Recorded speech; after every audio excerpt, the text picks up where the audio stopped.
कई बार ऐसा होता है कि जब कहानियाँ हम लोग सुनाते हैं तो लगता है ये कैसी कहानी है, ये क्या है, ये कैसे हो सकता है, ये कैसे मुमकिन है। तो जहाँ पे शॉकिंग एलिमेंट हो, अच्छा ऐसा हो सकता है, अच्छा उसने ऐसा कैसे किया, यही इंसान की कमज़ोरी होती है। यही चीज़ें इंसान सुनना चाहता है, ये इंसान पढ़ना चाहता है।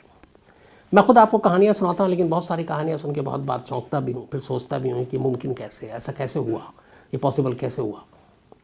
आज की कहानी इसी क्यों कैसे हुआ और ऐसा हो सकता है उसी के ऊपर है। 35 साल 35 ईयर्स एक लंबा अरसा होता है।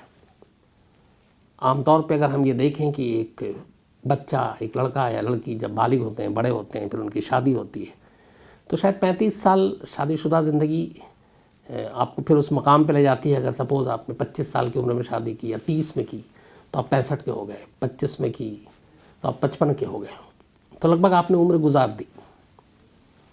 तो एक उम्र गुजार दी पूरे फैमिली के साथ, और उस फैमिली को ये पता ही नहीं है कि उस शख्स की असलियत क्या है।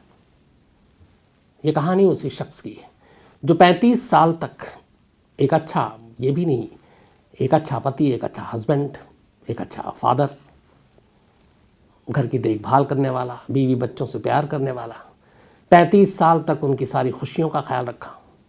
लेकिन 35 साल तक घर वालों को पता ही नहीं कि असल में ये शख्स है कौन, जिसके साथ वो एक ही छत के नीचे 35 साल गुजार चुके हैं। कहानी एलेक्स कूपर की है, कहानी कनाडा की है। कनाडा में 2 जगह इस कहानी की ज़मीन है, एक है ब्रिटिश कोलंबिया कनाडा और एक है टोरंटो। इन दोनों जगह की दूरी शायद मेरे हिसाब से 3500 किलोमीटर के इर्द गिर्द है। कहानी की शुरुआत 1986 से होती है। एलेक्स कूपर की तब उम्र 65 साल थी। एलेक्स की वाइफ, उसका नाम था मार्गरेट। एक बड़े से घर में एलेक्स, अपनी पत्नी मार्गरेट और 5 बच्चे थे उनके। सारे बच्चे बालिग हो चुके थे, सबकी शादियां हो चुकी थी, बल्कि 5 बच्चों के अलावा उसके 8 पोता पोती और नाती भी थे। तो 8, 5, 13 और 2, ये मिलाकर 15 लोगों का परिवार था, और सब खुश। और एलेक्स का ब्रिटिश कोलंबिया में अपना एक सफाई से जुड़ी हुई उसका बिजनेस था, धंधा था। 20 साल तक उसने ये काम किया, अच्छे खासे पैसे कमाए। लेकिन 86 में फिर उसे लगा कि अब कुछ करना चाहिए, अब तो उम्र भी हो गई है, कुछ नया करना चाहिए। तो उसने एक ट्रक खरीद लिया और वो घरों में ग्रॉसरी की चीज़ें जो है वो पहुंचाने लगा। इसमें भी काफ़ी आमदनी हुई। उसे लगा कि अब 65 का तो हो गया हूँ, कुछ दिन के बाद रिटायर हो जाऊँगा, तो कुछ पैसे भी जमा कर लेंगे, इसके बाद बीवी को लेकर दुनिया घूमेंगे, तो अपना बुढ़ापा सही से गुजरेगा। तो 20 साल तक जो धंधा किया साफ़ सफाई वाला अलग अलग जगहों पे, उसको छोड़कर उसने अपना ट्रक खरीदा और ग्रॉसरी के आइटम घर घर तक पहुंचाने लगा, और अच्छा खासा इससे आमदनी भी उसको होने लगी। अब कनाडा में ये भी है, बाकी जगहों पे भी शायद होगा, कि जब आप रिटायर होते हैं तो फिर आपकी एक सोशल सिक्योरिटी और रिटायरमेंट के बाद कुछ बहुत सारे बेनिफिट्स अलग अलग कंट्री में अलग अलग रूल्स हैं वो मिलते हैं। उसके लिए आपको कुछ डॉक्यूमेंट्स जैसे डेट ऑफ बर्थ आपको देना होता है कि हाँ आप इतनी उम्र के हैं, आप रिटायर हो गए हैं, अब आप आराम से ज़िंदगी काटिए, दुनिया के भीड़ भाड़ और दुनिया की ये जो नौकरी, पैसे, इन सब तनाव टेंशन से दूर रहिए, सुकून की ज़िंदगी जीजिए। तो एलेक्स कूपर ने भी यही सोच कर कि बुढ़ापा शानदार गुजरेगा, उसने ट्रक खरीदा, ग्रॉसरी शॉप पहुंचाने लगा सामान, सब कुछ ठीक चलने लगा। फिशिंग का शौक भी था उसे। कहानी की शुरुआत होती है 4 अप्रैल 1987, 4 अप्रैल 1987। एलेक्स कूपर की जो सबसे बड़ी बेटी थी उसकी ऑलरेडी शादी हो चुकी थी, और उसका नाम था लीला। लीला अपने शौहर, अपने पति के साथ 4 अप्रैल 1987 को इसी ब्रिटिश कोलंबिया के एक डाउनटाउन में एक मार्केट में शॉपिंग के लिए गई। जब वो मार्केट की तरफ जा रही थी तभी अचानक सड़क किनारे, मार्केट से पहले ही करीब 1 किलोमीटर पहले, सड़क किनारे उसे एक कार पार्क हुई दिखाई दी। उस कार को पहचान गई लीला। उसने कहा ये तो डैड की कार है, ये कार एलेक्स कूपर की थी। उसने फ़ौरन अपने हस्बैंड को बताया। उसके बाद वो कार के पास गए, उन्होंने अपनी गाड़ी रोकी, उतरे, देखा तो कार लॉक्ड, बंद था। झांक के देखा तो अंदर एलेक्स कूपर का जैकेट रखा हुआ है, और पीछे की सीट पर फिशिंग के जो इक्विपमेंट्स होते हैं वो रखे हुए हैं। एलेक्स कूपर अक्सर वहीं आसपास की नदियों में मछलियां पकड़ा करते थे, शौक था। तब लीला को बड़ा अजीब लगा कि सड़क किनारे इस तरह गाड़ी खड़ी हुई है और जैकेट भी है और मछली पकड़ने का सामान भी है, पर डैड गायब है। उसने उधर उधर देखा, कुछ देर इंतज़ार किया, मिला नहीं। फिर उसने आसपास लोगों से पूछा कि ये गाड़ी कब से पार्क है। कुछ लोगों ने बताया कि करीब कई घंटे हो गए। अब उसे चिंता हुई। फिर उसने अपने घर अपनी माँ को फ़ोन किया और उसने कहा कि पापा की कार यहाँ खड़ी हुई है लावारिस हालत में और पापा कहीं है नहीं, कहाँ है वो। अब उधर से जो माँ ने बताया उससे लीला और परेशान हो गई। माँ ने कहा कि तुम्हारे पापा जो है वो कल से निकले हुए हैं और अभी तक घर नहीं लौटे हैं। मैंने उनके तमाम दोस्तों को फ़ोन भी किया बट आए नहीं, मुझे लगा आ जाएंगे, लेकिन अब तुम बता रही हो कि कार लावारिस हालत में खड़ी हुई है। माँ भी परेशान, अब लीला भी परेशान। 24 घंटे हो गए वो घर नहीं पहुँचे। उसने अब उनके तमाम दोस्तों, जानने वाले, आसपास के लोगों को टटोलना शुरू किया। कहीं से किसी ने एलेक्स की खबर नहीं दी। थक हार कर आखिर में लीला और उसके घर वाले पुलिस के पास पहुंचते हैं और पुलिस में बताते हैं कि उनके फादर, जिनकी उम्र 65 साल है, एलेक्स कूपर नाम है, और वो गायब है। अब उस इलाके में आमतौर पर इस तरह से मिसिंग और ये सारी चीज़ें, बड़ा पीसफुल एरिया, 86 की बात, 87 की, तो पुलिस को भी अजीब लगा। पुलिस फ़ौरन हरकत में आई, स्पॉट पे पहुंची, उसने कार खोला, तलाशी ली। जैकेट अंदर था, फिशिंग के सामान अंदर थे, लेकिन कहीं पे एलेक्स था नहीं। अब पुलिस ने आसपास के लोगों को खंगालना शुरू किया। काफ़ी देर तक आसपास के मार्केट और फिर जितने कैफ़े थे वहाँ ढूंढना शुरू किया। एक जगह एक कामयाबी मिली। एक शख्स ने बताया कि हाँ, उसने इस हुलिया के शख्स को, एलेक्स कूपर को यहाँ देखा था और वो जानता है, और वो कॉफ़ी पीने आए थे और उसके बाद निकल गए। इस दौरान में एलेक्स कूपर की वाइफ मार्गरेट से पुलिस ने पूछताछ की तो एक एलेक्स की अजीब आदत के बारे में बताया। मार्गरेट ने बताया कि एलेक्स बटुआ नहीं रखता था, लेकिन वो हमेशा जब भी घर से बाहर निकलता था तो बहुत सारा कैश लेकर चलता था और कैश यूं ही जेब में डाल के लेके चलता था। और उसने कई बार बोला भी कि इतने सारे कैश क्यों लेके चलते हो, पर उसने कभी बताया नहीं, लेकिन वो कैश लेके चलता था। तो पुलिस को लगा कि शायद ये कैफ़े में गया था, वहाँ पे इसने कॉफ़ी पी, उसने जेब से पैसे निकाले, कुछ लोगों की नज़र पड़ी, शायद उसे रॉब कर लिया, लूटा हो सकता मार दिया हो। फिर बेटी ने कहा हो सकता है वो आसपास में कहीं नदी में गए हों फिशिंग के लिए और पैर फिसल गया हो, पानी का बहाव तेज़ हो, वो बह गए हों, लेकिन फिशिंग का सामान कार में है तो इसका मतलब है कि फिशिंग के लिए एलेक्स गए नहीं। तो इन तमाम तरीक़ों से, तमाम सोच के साथ पुलिस अपनी इन्वेस्टिगेशन को आगे बढ़ाती रही। कुछ मिला नहीं। अगले दिन अब पुलिस ने मीडिया की मदद ली, अखबार में एलेक्स कूपर के फ़ोटो छापे और लोगों से कहा कि अगर किसी ने देखा है तो जानकारी दे। कुछ लोगों ने कॉल किया। एक शख्स ने बताया कि हाँ, उसने एलेक्स कूपर जैसे हुलिया के एक शख्स को देखा था सड़क किनारे, और जिस जगह गाड़ी खड़ी थी उससे करीब 1 किलोमीटर दूर, और मैंने देखा था वो किसी से लिफ्ट मांग रहा था। अब जब ये चीज़ आई कि एलेक्स की गाड़ी भी ठीक थी, गाड़ी को खोल के देखा गया, गाड़ी में कोई ख़राबी नहीं थी, गाड़ी चलती हालत में थी। और जिस जगह पे उस चश्मदीद ने बताया कि लिफ्ट मांग रहा था, वो ब्रिटिश कोलंबिया कनाडा जो है उसके आगे की तरफ, वो दूसरे शहर की तरफ का वो हाईवे था। अब पुलिस को लगा कि अपनी गाड़ी छोड़कर चलती हालत में एलेक्स कूपर लिफ्ट लेके कहाँ जा रहा है। अब यहाँ से एक नई थ्योरी आई कि एलेक्स अपनी मर्जी से गया। अब घर वालों से पूछताछ हुई। घर वालों ने कहा लेकिन वो तो खुश था, पैसे की भी कमी नहीं थी, अब तो रिटायरमेंट की भी तैयारी थी, अपना ट्रक लिया था, और बच्चों की नज़र में भी बहुत अच्छा, बहुत ही लवेबल हस्बैंड, बहुत ही लवेबल फादर, और ज़िंदगी में किसी चीज़ की कमी नहीं, कोई शिकायत नहीं, परिवार के साथ उतनी ही मोहब्बत, 35 साल तक साथ रहा। तो वो शख्स बिना बताए हुए परिवार को छोड़कर क्यों जाएगा। घर वाले इस बात को मानने को तैयार नहीं हुए। लेकिन पुलिस के लिए ये थे कि आई विटनेस ने जो बताया कि वो लिफ्ट लेके जा रहा था, इसका मतलब है वो शहर से बाहर जा रहा। अब पुलिस को लगा कि एलेक्स अपनी मर्जी से गया, लेकिन फिर भी पुलिस ने अपनी जांच जारी रखी। साल गुजर गया, 87 आ गया, 88 आ गया, एलेक्स कूपर का पता नहीं चला। इस 1 साल के दौरान परिवार ने भी ढूंढने की कोशिश की और आखिरकार 1 साल के बाद एलेक्स की पत्नी और बच्चों ने यह मान लिया कि एलेक्स कूपर अब इस दुनिया में नहीं है, उसकी मौत हो चुकी है। और उनका ही मानना था कि शायद वो नदी में बह गया या कुछ हो गया, लेकिन फैमिली ने यह मान लिया और डेड डिक्लेयर कर दिया अपने आप कि एलेक्स कूपर अब इस दुनिया में नहीं है। अब जब मुर्दा मान ही लिया तो बाकी की फॉर्मेलिटीज़ पूरी करनी थी। जो वहाँ का रूल था, जो सोशल सिक्योरिटी डिपार्टमेंट है जहाँ पे आपको डॉक्यूमेंट्स देने होते हैं और फिर जो बेनिफिट्स और बाकी चीज़ें मिलती हैं, तब उसके लिए ज़रूरी था कि एलेक्स कूपर का बर्थ सर्टिफिकेट जमा कराया जाए वहाँ के निगम में, जो हमारे यहाँ कॉर्पोरेशन होता है। मार्गरेट ने एलेक्स कूपर के अब सारे डॉक्यूमेंट्स को खंगालना शुरू किया। उसे एलेक्स कूपर का बर्थ सर्टिफिकेट मिला ही नहीं। सारे बच्चों ने भी कोशिश की, नहीं मिला। कई दिन बीत गए। इसके बाद वो वहाँ की अथॉरिटी के पास जाती है जहाँ पे ये बर्थ और डेथ सर्टिफिकेट जारी होता है, जो वहाँ का कॉर्पोरेशन होगा, जो उसका नाम है। वहाँ गए, वहाँ के जो मुलाजिम थे उन्होंने निकालना शुरू किया डेट ऑफ बर्थ के हिसाब से 65 साल पहले जाकर। 87 में 65 ईयर थी, तो आप उससे सोचिए 65 साल पहले। पूरे रिकॉर्ड में एलेक्स कूपर के नाम का कोई बर्थ सर्टिफिकेट मिला ही नहीं। अब वहाँ के लोग भी परेशान, क्योंकि ये डेटाबेस में वहाँ होता है और वहाँ पे जो भी पैदा होता है या मरता है उन सब के रिकॉर्ड होते हैं। एलेक्स कूपर के पूरे परिवार का वहाँ पे डेटा था, लेकिन एलेक्स कूपर का बर्थ सर्टिफिकेट था ही नहीं।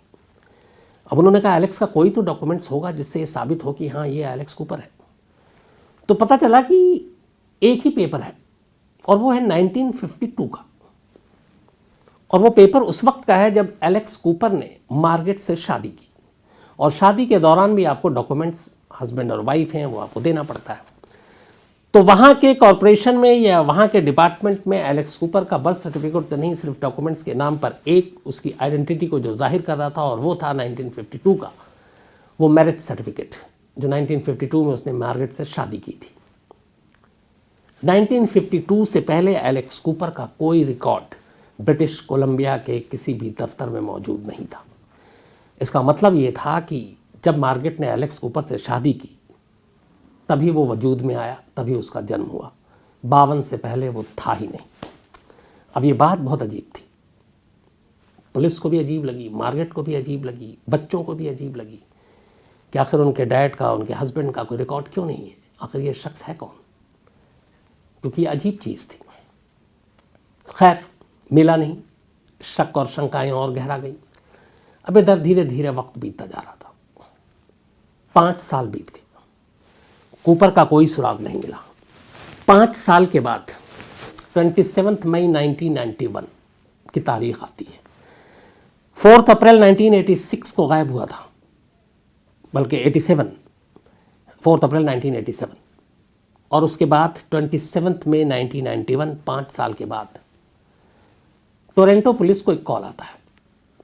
एक शख्स वहाँ लोकल एक कॉल करता है और कहता है हमारे एक नेबर है जिनका नाम डेविड है, डेविड कूपर, और वो हमारे नेबर घर में रहते हैं, लेकिन कई दिनों से वो घर नहीं आए, उनका दरवाज़ा बंद है और हमें चिंता हो रही है कि शायद वो गायब हो गए। और वो चूँकि बुज़ुर्ग हैं और अक्सर ऐसा भी होता है वो बाहर जाते हैं पर 3-4 दिनों में लौट आते हैं, लेकिन इस बार करीब 10 दिन से ज़्यादा हो गया और वो घर नहीं लौटे और उनका कोई है नहीं, वो अकेले रहते हैं। पुलिस को जब ये रिपोर्ट मिलती है पुलिस फ़ौरन पहुंचती है, वो उस घर में तलाशी लेती है फिर जाकर कि डेविड कहाँ है। पुलिस अंदर जाती है, सारे घर की तलाशी लेती है, कुछ मिलता नहीं है, पर वहाँ से एक तस्वीर उठाती है पुलिस। एक तस्वीर रखी हुई थी, तस्वीर में डेविड एक छोटे से बच्चे को गोद में लिया हुआ है। उस तस्वीर को पुलिस लेकर आती है पुलिस स्टेशन और वहाँ के अपने कनाडा के डेटाबेस में उसको मिलान कराती है और डेविड कूपर का नाम का मिलान कराती है। डेविड कूपर का वहाँ कोई रिकॉर्ड नहीं मिलता। इधर एलेक्स कूपर का नहीं मिला था ब्रिटिश कोलंबिया में, टोरंटो में डेविड कूपर का नहीं मिल रहा है। लेकिन उस तस्वीर को जब डेटाबेस में मिलाया गया तो वो तस्वीर 5 साल पहले ब्रिटिश कोलंबिया से गायब हुए 65 साल के एलेक्स कूपर की तस्वीर से हूबहू मिल गई। अब ऑलरेडी वहाँ पे रिकॉर्ड था कि एक शख्स गायब है। टोरंटो पुलिस ने फ़ौरन ब्रिटिश कोलंबिया पुलिस को कांटेक्ट किया और बोला कि आपके यहाँ एक शख्स गायब हुआ था, क्या वो मिल गया? वो भी 5 साल हो गए थे, भूल गया एलेक्स कूपर को। उनका नहीं मिला। तब इन्होंने तस्वीर भेजी कि यहाँ एक डेविड कूपर नाम का शख्स गायब हुआ है, तो आप देखें, क्योंकि इसका भी कोई रिकॉर्ड नहीं है। ब्रिटिश कोलंबिया पुलिस ने जब वो तस्वीर ली, घर गई, मार्गरेट को दिखाया। मार्गरेट देखते ही रो पड़ी। वो एलेक्स कूपर की तस्वीर थी और जो बच्चा था वो एलेक्स कूपर का अपना पोता था और वो तस्वीर 1986 की थी, बल्कि 87 की थी और उसके गायब होने से करीब 6 महीने पुरानी तस्वीर थी। जब वो 4 अप्रैल 1987 को गायब हुआ, उससे 6 महीने पहले की ये तस्वीर थी एलेक्स कूपर के अपने पोते के साथ। अब सवाल ये था कि एलेक्स कूपर ब्रिटिश कोलंबिया से गायब हुआ और उसके 5 साल के बाद टोरंटो में डेविड कूपर नाम के एक शख्स की गुमशुदगी की रिपोर्ट एक पड़ोसी लिखा रहा है। इन दोनों के बीच में क्या तालमेल है, इन दोनों का कनेक्शन क्या है? अब टोरंटो पुलिस तफ्तीश करती है। 27 मई 1991 की ये रिपोर्ट थी मिसिंग की टोरंटो में। 29 मई 1991, मतलब 2 दिन बाद इस मिसिंग रिपोर्ट के, एक शख्स उसी घर में पहुंचता है। वो डेविड कूपर था। घर का दरवाज़ा जब खोलता है तो उसे एहसास हो जाता है कि इसके पीछे में इस घर को खोला गया। वो अपने पड़ोसी से पूछता है कि सॉरी मैं बिज़नेस ट्रिप पे था, इस बार लेट हो गया, लेकिन क्या मेरे घर में कोई आया, किसी ने खोला? पड़ोसी बताते हैं कि हमें आपकी चिंता हुई थी, हमने पुलिस को बताया तो पुलिस ने आकर दरवाज़ा खोला और घर की तलाशी ली थी। ये सुन के डेविड घबरा जाता है। वो अंदर जाता है, जितने सामान समेट सकता था समेटता है, और दरवाज़ा बंद करके निकल जाता है, इससे पहले कि पुलिस आए। पुलिस जब नेबर से पूछती है तो पता चलता है कि डेविड आया था, और वो जैसे ही पता चला कि पुलिस आई थी वो आनन फानन में सामान लेकर चला गया। अब एक बार फिर डेविड गायब, उधर एलेक्स कूपर का पता नहीं चल रहा है। धीरे धीरे दिन बीत रहा है। इसके कुछ वक्त के बाद तारीख आती है 10 जन 1992। 27 मई 1991 को डेविड कूपर की मिसिंग की रिपोर्ट आई। 29 तारीख को आखिरी बार पड़ोसियों ने देखा, और अब 10 जनवरी 1992 की तारीख आती है। 1992 जनवरी में बिगिनिंग में फर्स्ट वीक में कनाडा में एक पॉपुलर शो टीवी पे दिखाया जा रहा था जिसमें मिसिंग पर्सन्स की कहानियां होती थी। उसी के एक एपिसोड में ब्रिटिश कोलंबिया से 1987 में गायब हुए एलेक्स कूपर की कहानी दिखाई गई।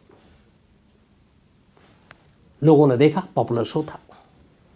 उस कहानी को देखने के बाद 10 जनवरी 1992 को एक शख्स ने पुलिस को फ़ोन किया। उस शो के आखिर में आता था कि ये मिसिंग पर्सन है, अगर आपकी कहीं आसपास इसको देखा हो, जानते हो, तो आप इन नंबरों पे कांटेक्ट कर सकते हैं।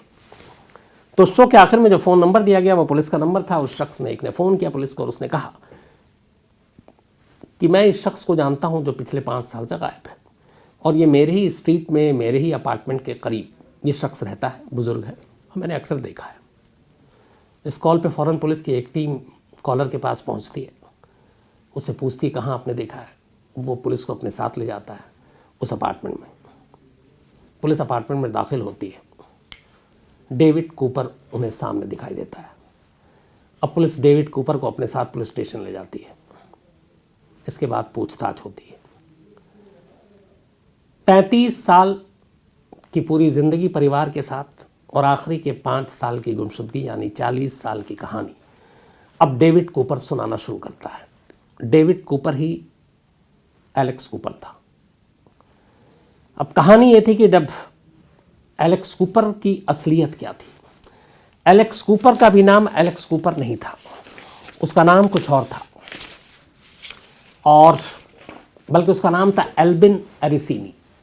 एल्बिन एरिसीनी असली नाम था। बचपन में ही माँ बाप की मौत हो गई। इसकी जब इसने होश संभाला तो ख़ुद को एक अनाथालय में, ऑर्फन हाउस में पाया।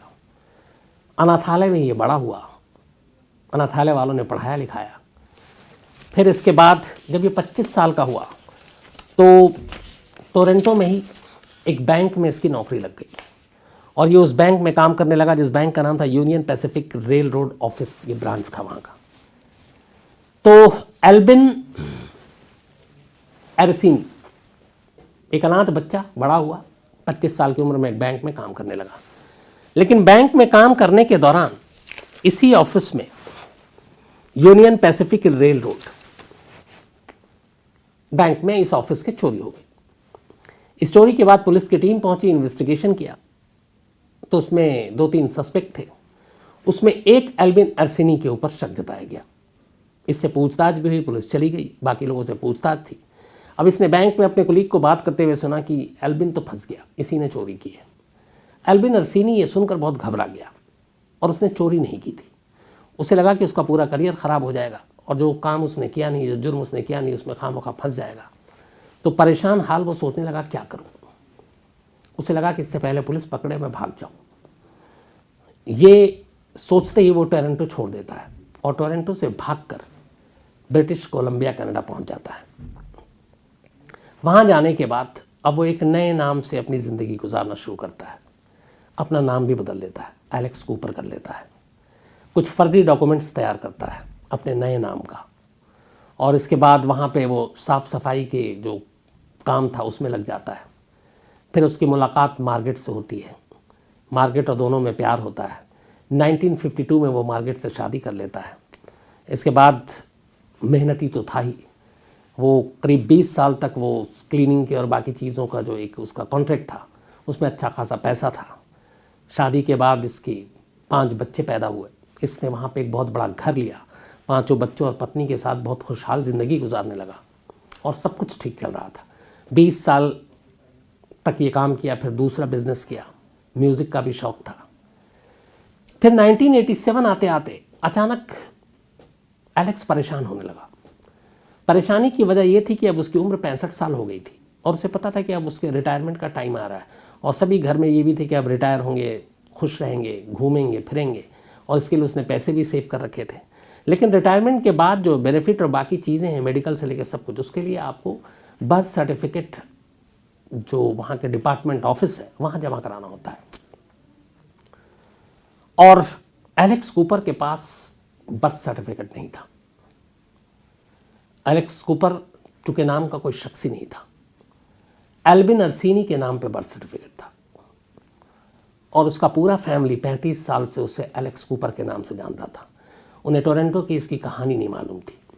उसे लगा कि 35 साल तक मैंने अपनी बीवी और बच्चों के साथ जिस नाम के साथ ज़िंदगी गुजारी है, उन्हें पता चलेगा कि ये फर्जी था तो दुख पहुंचेगा।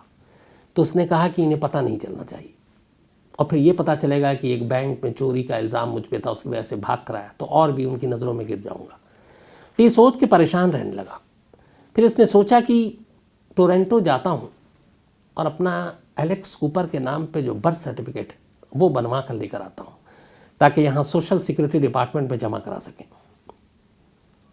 यही सोचकर 4 अप्रैल 1987 को वो अपनी गाड़ी ब्रिटिश कोलंबिया के उस इलाके में छोड़ देता है और लिफ्ट लेकर वो टोरंटो पहुंच जाता है। और यहाँ आने के बाद वो डेविड कूपर के नाम पर एक घर में रहने लगता है। और कोशिश इसकी ये थी कि एलेक्स कूपर के नाम पे जो इसका अपना एल्बिन अरसीनी का जो बर्थ सर्टिफिकेट था ये रियल था, तो इसमें कुछ नाम चेंज कराकर एलेक्स कूपर करा लें, और उस एलेक्स कूपर के नाम के बर्थ सर्टिफिकेट को लेकर ये अपनी बीवी और बच्चों के पास वापस आए। लेकिन टोरंटो आया तो एक और नई कहानी इंतज़ार कर रही थी। कहानी ये थी कि जिस बैंक चोरी के डर से एल्बिन अरसीनी एलेक्स कूपर बना, टोरंटो छोड़ा, 35 साल तक अपनी फैमिली के साथ एक नए पहचान, एक नए नाम के साथ रहा। पता चला जब ये टोरंटो से भागा था, उसके 2 महीने बाद ही उस बैंक के असली चोर पकड़े गए, और उसमें एल्बिन अरसीनी का नाम कहीं नहीं था। इसको पुलिस ने क्लीन चिट दे दी थी, और जो असली जिन्होंने चोरी की थी उन्हें उसी वक्त पकड़कर उनको सज़ा भी सुना दी गई थी। तो जिस चोरी के डर से, जिस चोरी के इल्ज़ाम को सर पर लेकर 35 साल तक वो छुपता रहा नए नाम से, नई पहचान से, उस चोरी से भी उसको क्लीन चिट मिल गई थी, और उसके जाने के बाद ही असली चोर पकड़े गए और उसे इसकी जानकारी ही नहीं थी। तो एक हैप्पी एंडिंग भी होती है। जब उसने ये सारी बात पुलिस को बताई तो पुलिस को भी उसकी कहानी अजीब लगी, लेकिन उसके खिलाफ कोई क्रिमिनल चार्ज नहीं था। तो फिर पुलिस ने उसको बैंक की भी सारी चीज़ें बताई, और पता चला कि असली चोर तो पकड़े गए। तब वो एक फ्री मैन था। इसके बाद पुलिस उसे छोड़ती है, वो वापस ब्रिटिश कोलंबिया आता है। उसकी फैमिली को भी तब तक पुलिस के ज़रिए उसकी सारी कहानी पता चल गई। पूरी फैमिली ने एलेक्स कूपर को गले लगाया, फिर से रीयूनियन हुआ, फिर से सब एक साथ रहने लगे, और इसके बाद जो उसका बर्थ सर्टिफिकेट था वो भी जमा हुआ। हस्बैंड वाइफ ने इसके बाद करीब अगले 1992 में ये चूँकि मिला था, 2006, 8 से 14 साल तक बड़ी अच्छी ज़िंदगी गुजारी।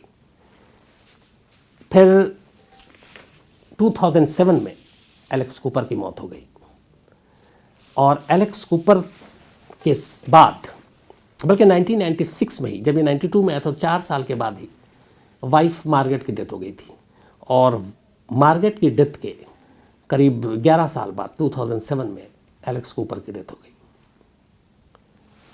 एलेक्स कूपर की ये मिस्टीरियस कहानी आज भी कनाडा में बहुत सारे लोगों को पता है, सुनते हैं, सुनाते हैं। इस पर कई सीरीज़ बनी हैं, फिल्में बनी हैं। लेकिन इस कहानी की सबसे खूबसूरत पहलू ये है कि इस कहानी का एंडिंग बहुत खूबसूरत है। इसमें कोई ऐसी चीज़ नहीं हुई, न गिरफ्तारी, इवन जिस चोरी का इल्ज़ाम वो भी सर से निकल गया, एक जो पहचान थी वो भी सामने आ गई। तो सब कुछ अच्छा था, सिवाय एक चीज़ के कि एक शख्स, एक पिता और एक पति 35 साल तक एक छत के नीचे जिनके साथ रहा, उन्हें उनकी असलियत नहीं मालूम थी। तो ये थी कहानी।